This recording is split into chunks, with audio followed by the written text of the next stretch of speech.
ስጸልይ ፈተና ይበዛብኛል። በጸለይኩ ቁጥር መከራዬ እየጨመረ ይመጣል። በጸለይኩ ቁጥር ሁልጊዜ ወደ ፈተና ብቻ ነው እየገባው ያለው ብላችሁ የምታምኑ ሰዎች እችን አንድ ሚስጥር ስሙ። መንፈሳዊ ዓለም ላይ ጌታ ኢየሱስ ክርስቶስ ስለ ፈተና ካወራን ነገሮች አንደኛው እንደዚህ ነው። ወደ ፈተና እንዳትገቡ አለ፣ ትጉና ጸልዩ አለ። የመጀመሪያው ወደ ፈተና እንዳንገባ የሚያደርገን ተግተን መጸለይ ነው። ተግቶ መጸለይ ኢን ሴንስ ምን ማለት ነው? እንግሊዘኛው ዋች ኤንድ ፕሬይ ይላል። እየተመለከታችሁ ጸልዩ ይላል። ምን እየተመለከታችሁ? ህይወታችሁ ላይ እየሆነ ያለውን ነገር እየተመለከታችሁ መጸለይ። ለምሳሌ በጤናችሁ መታወክ በተደጋጋሚ እያጋጠማችሁ ሊሆን ይችላል። በኖርማል ህይወታችሁ መታወክ በተደጋጋሚ እያጋጠማችሁ ሊሆን ይችላል። ፋይናንሻሊ መታወክ እያጋጠማችሁ ሊሆን ይችላል። በተለያየ መንገድ ፈተናዎች በህይወታችሁ በዝቶ ሊሆን ይችላል። አይበዛም አይደለም፣ ፈተና ይኖራል። ሰው ግን በእግዚአብሔር አይፈተን። መጽሐፍ ቅዱስ ማንም በእግዚአብሔር እፈተናለሁ አይበል ስለሚል ማለት ነው። ነገር ግን ሰው የሚፈትነውን ፈተና ያዕቆብ መልእክት ላይ ሲናገር ምን ይላል? ምኞት ጸንሳ ኃጢአትን ትወልዳለች፣ ኃጢአትን ካደገች በኋላ ሞት ትሆናለች ይላል። ምኞታችን ነው ማለት ነው። ምኞታችን ማለት አምቢሽናችን፣ ፍላጎታችን የምንነዳበት ነገር ወይም ፍላጎታችን ያደረበትን ነገር ማስተካከል ማለት ነው።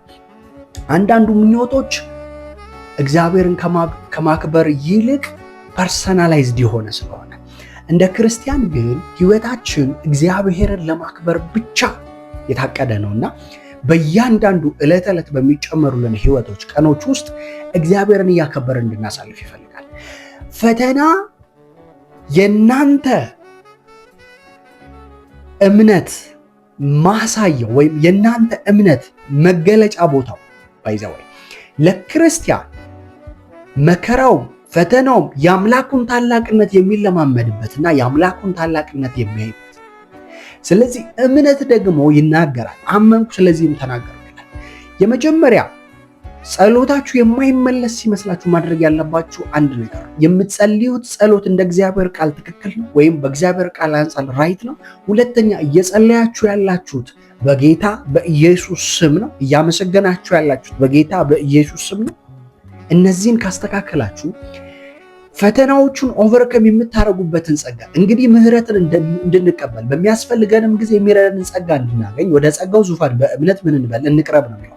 በእምነት ነው የእግዚአብሔር መንግስት ውስጥ የሚቀረበው። እግዚአብሔርም የእምነትን ጸሎት የእምነትን ነገር ብቻ ነው የሚሰማው።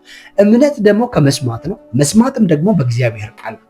አያችሁ፣ የምትሰሙት ነገር እምነት ስለለ ደጋግሞ ስላንድ በሽታ ደጋግሞ የሰማ ሰው የዛ በሽታ ተጽዕኖ ወይም የዛ በሽታ ፍርሃት ውስጥ አለመውደቅ አይችልም። እምነት ከመስማት ከሆነ መስማትም ከእግዚአብሔር ቃል ከሆነ አሰማማችሁን ወደ እግዚአብሔር አለ። የእግዚአብሔር ቃል ስለ በደላችን ደቋል፣ ስለ መተላለፋችን ቆስሏል ካለ ስላንቺ በደል ስላንቺ መተላለፍ ነው የቆሰለው ማለት ነው።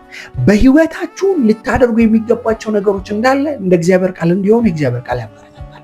ነገር ግን ፈተናዎቻችሁን ዊን እንዳታደርጉ የሚያደርጋችሁ ፎከስ አለማድረግ ነው። ዋች ኤንድ ፕሬይ የጀመርኩት ለዛ ነው። እየተመለከተ ስለማይጸልይ ነው። ሰው ህይወቱ ላይ ምን ሊመጣ እንደሆነ አውቆ አልጸልይ። ለምሳሌ ጌታ ኢየሱስ በጌቴሰማኒ የደም ላብ ሲያልበው በጸሎት ሰዓት እየጸለየ ምን ሊሆን ሲል ጌታችን ስለ ኃጢአታችን መከራ ሊቀበል እንደሆነ አውቆ ፍቃድ ከሆነች ጽዋ ከኔ ትለፍ እስኪል ድረስ ጸልይ። መጽሐፍን የእግዚአብሔርን ፍቃድ የምናገኘው ከእግዚአብሔር ቃል እንደሆነ ይናገራል። የእግዚአብሔር ቃል መከራን እንዲቀበል ደግሞ በሶስተኛው ቀን እንዲነሳ መጽሐፍት ሁሉ ስለ ኃጢአታችን እንደሚሞት እንደሚነሳ ስለመሰከረ ያን ሊያደርግ ስለመጣ ከቃሉ ጋር ግን አልተቃረም። የእግዚአብሔር ፍቃድ ነው በሱ ውስጥ።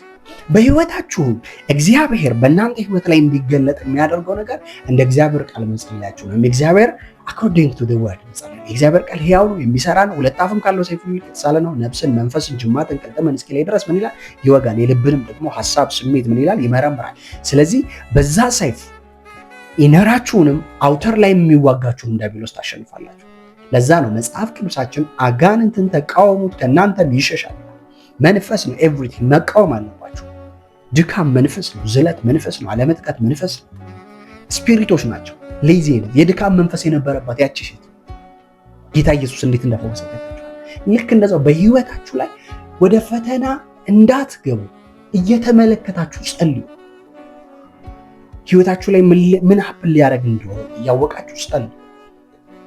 በፈተና ውስጥም ስታልፉ እግዚአብሔር ድል ይሰጣችኋል ማለት ነው። በዛ ፈተና ውስጥም የሚያስፈልጋችሁ የሚረዳችሁን ጸጋ፣ ምህረትን ትቀበላላችሁ፣ የሚረዳችሁን ጸጋ ታገኛላችሁ ማለት ነው። ጸልያለሁ በጌታ በኢየሱስ ስም በተለያየ ፈተና ውስጥ ድካም ውስጥ እያለፋችሁ ላላችሁ እግዚአብሔር የሚያስፈልጋችሁን ጸጋ በኢየሱስ ስም ይስጣችሁ።